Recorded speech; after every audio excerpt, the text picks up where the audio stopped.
Hi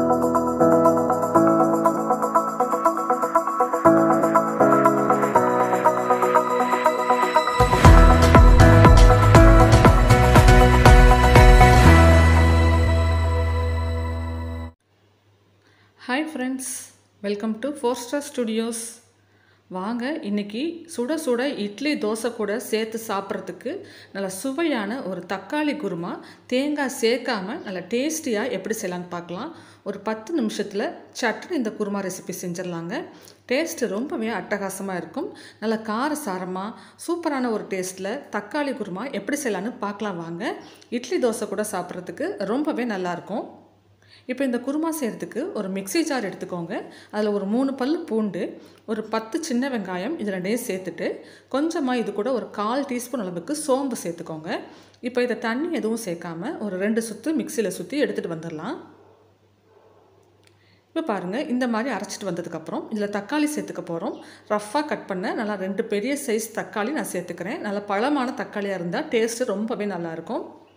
சின்னதாக இருந்தால் 3 தக்காளி சேர்த்துக்கோங்க. இப்போ இதையும் சேர்த்து நல்லா நைஸாக அரைச்சி கொண்டு வந்து ரெடி பண்ணி வச்சுக்கலாம்.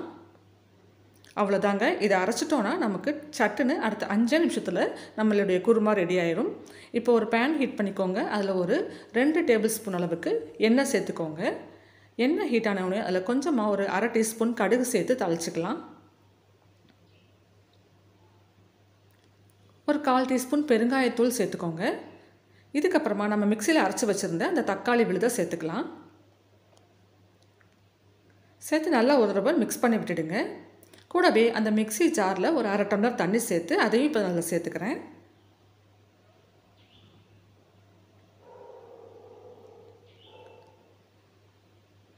இப்போது இதுக்கு தேவையான அளவுக்கு கொஞ்சமாக ஒரு 1/4 டீஸ்பூன் அளவுக்கு மஞ்சள் தூளும் உங்கள் காரத்துக்கு தகுந்த மாதிரி மிளகாய் தூளும் சேர்த்துக்கோங்க.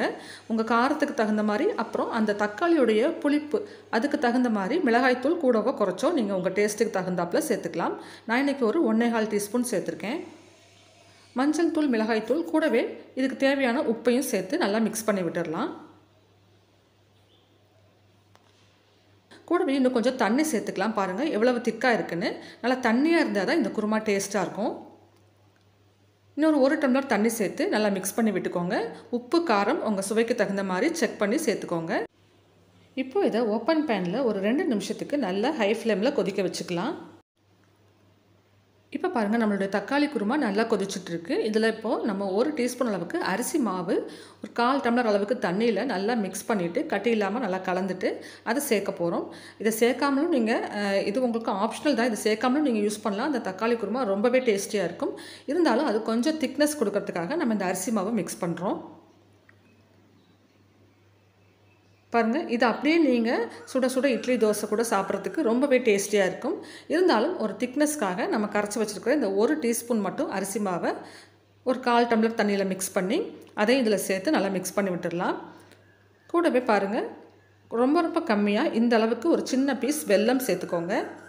இப்போ இது எல்லாத்தையும் சேர்த்துட்டு நல்லா மிக்ஸ் பண்ணி இன்னொரு 1 நிமிஷம் நல்லா ஹை ஃப்ளேமில் கொதிக்க வச்சு கடைசியாக கொஞ்சமாக கொத்தமல்லி தழை சேர்த்து நம்ம ஆஃப் பண்ணிட்டோன்னா ரொம்ப ரொம்ப டேஸ்டியான தக்காளி குருமா ரெடி ஆயிரும். சட்டுன்னு ஒரு 10 நிமிஷத்துக்குள்ளே நினச்சோடனே தக்காளி மட்டும் இருந்தால் இந்த ரெசிபி நீங்கள் உடனடியாக செஞ்சிடலாம். ரொம்ப டேஸ்டியான இந்த தக்காளி குருமா ரெசிபி செஞ்சு நீங்கள் இட்லி தோசை இது கூடலாம் சேர்த்து சாப்பிட்டு பாருங்கள். எல்லாருக்குமே ரொம்ப பிடிக்கிற மாதிரி இருக்கும். இந்த வீடியோ உங்களுக்கு யூஸ்ஃபுல்லாக இருந்தால் லைக் பண்ணுங்கள். உங்கள் ஃப்ரெண்ட்ஸ் அண்ட் ஃபேமிலி மெம்பர்ஸ் கூட இந்த வீடியோவை ஷேர் பண்ணிக்கோங்க. நம்ம சேனல் 4-Star Studios-ஐ சப்ஸ்கிரைப் பண்ணி வச்சுக்கோங்க. தேங்க்ஸ் ஃபார் வாட்சிங்.